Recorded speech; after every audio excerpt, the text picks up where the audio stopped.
What's going on YouTube? Roachsaurus back with another React video. Today we got Battlebit tips I wish I knew before playing. Let's go ahead and check out these tips so you guys can get in on the know-how. Let's go. Let's go! Hello guys, I've played Battlebit for almost 100 hours of playtime, and even now I'm still discovering new parts of the game. There's so many small things you have to remember, so I thought I would cover some of the most important tips that have helped me the most right here in this video. If any of these tips help you, make sure to leave a like and consider subscribing. And of course, if you think there's anything I've missed, put them down in the comments to help everyone else. So, right, let's go. Let's do this. Straight in, one of the biggest things to get to grips with is the hip fire or point fire in Battlebit when you're not aiming down sight. Unlike most other games, the hip fire accuracy is not fully attached to the center of your screen, but is linked to the barrel. I'm sure we've all had an experience where we shoot someone right in the center of our screen, but they don't seem to take any damage. Basically, you have to imagine an invisible circle in the center of your screen. When you look around, the barrel is drawn to that direction. A laser obviously helps massively in this situation to show you where your barrel is facing. But when you peek an angle, if you look around whilst peeking, the barrel moves with it. So when strafing a corner, it's actually better to ensure that your barrel is central on your screen, then strafe without aiming left or right. And your hip fire will stay in the center of the screen.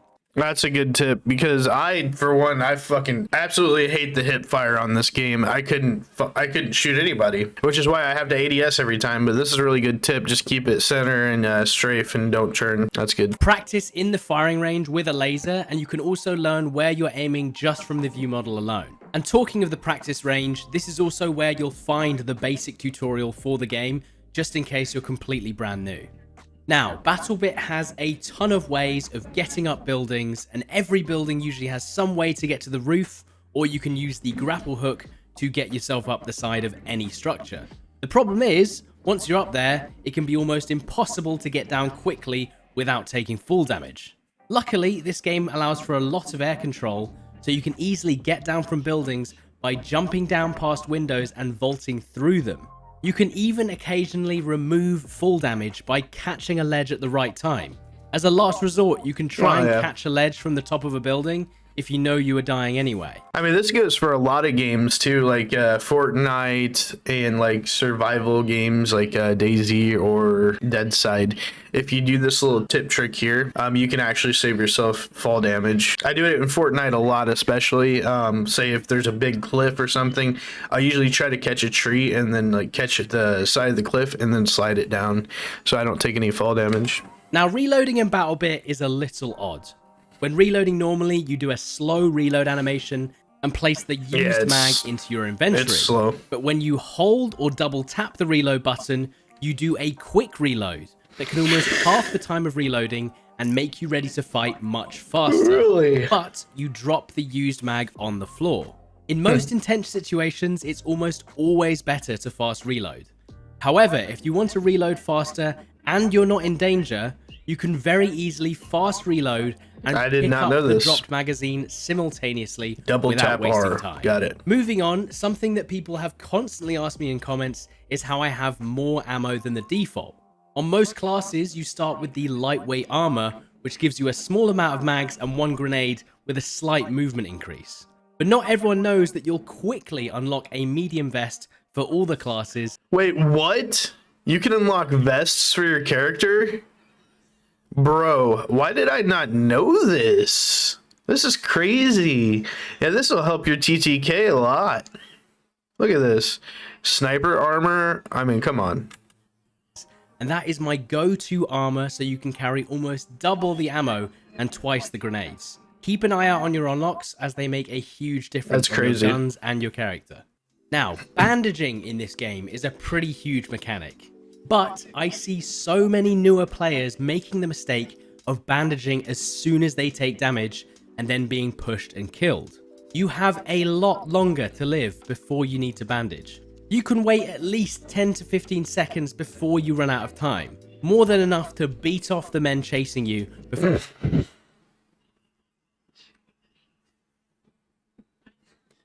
I'm sorry, guys. This man just said beat off the men chasing you.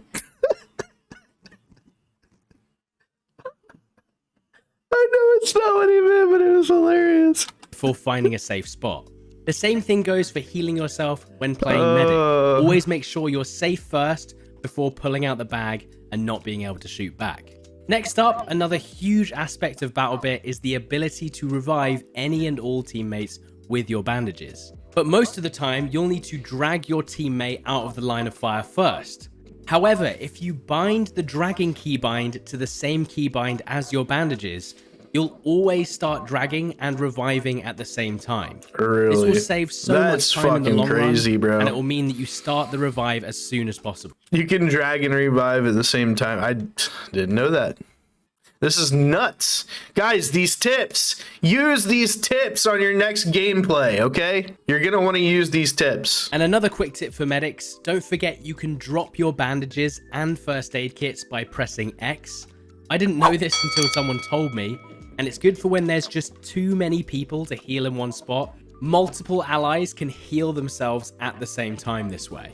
Regarding team play, so many people have no idea that the ping system exists in Battlebit. When you use your spotting button, it makes a white marker on the exact spot, and then when you ping on an enemy, the marker is red, and you can even ping and mark enemies when you're downed. You can't expect everyone to use the voice comms to communicate, but a simple ping once you go down goes a long way. Up next, let's talk about the fortifications and destruction. That much I didn't Whatever know. your ping button is, if you hold it down, it will bring up a menu to build certain objects. You can build simple barriers all the way up to tall walls and blocks, which take longer but provide more cover.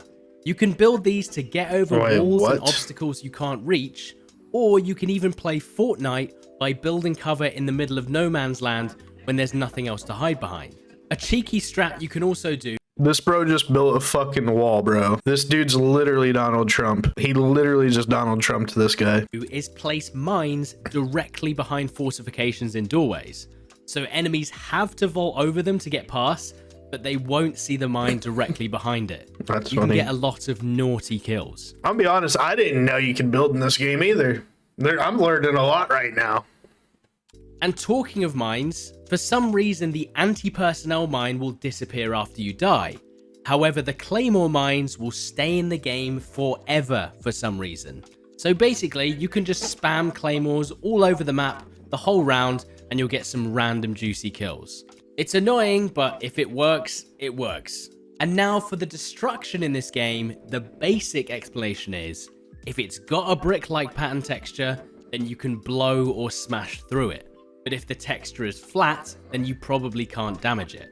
However, many of these separate assets away from buildings in the game can be destroyed, like trees, windmills, and boxes. So just trial and error to see which assets are destructible. There's three main ways infantry can break walls. C4 for big wall smash, sledgehammer for human-sized hole, or the pickaxe for cutting out individual bricks to turn the game into Rainbow Six Siege and shoot enemies through tiny gaps. This one is very strong for snipers. Now, if you're trying to level up in Battlebit as fast as possible, the obvious class to play is Medic. If you revive and fully heal allies, you get often up to 800 points per heal. But if you're like me and you like to use snipers, snipers in this game give you a huge bonus in points for headshots and long shot kills.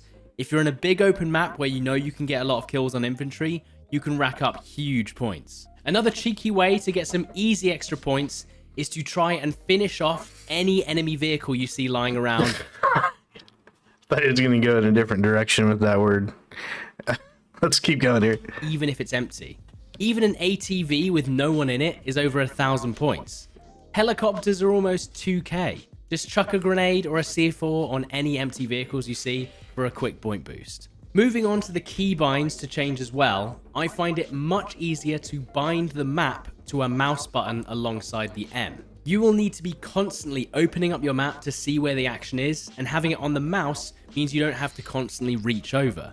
Another newer feature of Battlebit is the ability to combine magazines using the P button on your keyboard. I would definitely recommend binding this closer to your other keys for an easier time. Right. I use H because I'm not really bothered about checking ammo in my mags. Yeah, it's also, kind of stupid. you might want to separate your jump bind from your mantle bind. as in some scenarios you want to jump next to walls to check over the top without accidentally vaulting over. I use left alt for this, as the look around feature won't affect your vaulting. After this, you can then jump and check walls without accidentally vaulting over.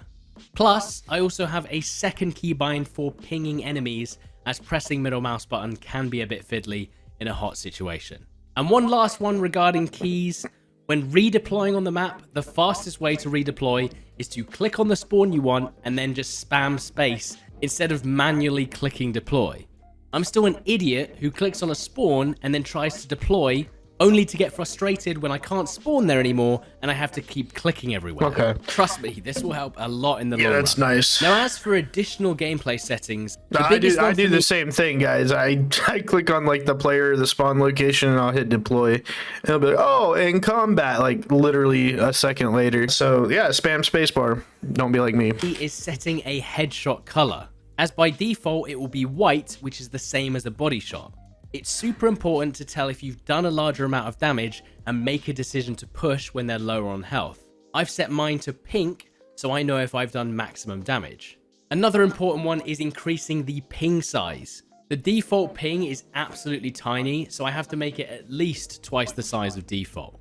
And this next one's simple, but it makes so much sense. Just like old Battlefield games, most vehicles get a speed boost by pressing the shift key. You go almost twice as fast by just pressing a button, something I've missed from games in the past. And after all that, I think that just about covers the basic tips for Battlebit that have helped me in my first 100 hours. Ooh, nice. If any of these tips helped you, then please give it a like so I know I did a good job. But if you knew them all already, then leave a new tip down in the comments to help others. I'll be doing more tips and Battlebit gameplay in the future, so if you want more of this, just make sure to subscribe. Thanks for watching, and I'll catch you in the next one. Cheers. All right, so there we have it. There's some tips. Other than a few poor choice of words in this video, I would say this was a really great and awesome video. Awesome tips, guys. I learned a lot. I hope you learned a lot. Give him a sub, give him a like. Also, give me a like and give me a sub if you enjoyed this content. And that'll be it for this video, guys. I'll see you on the next one.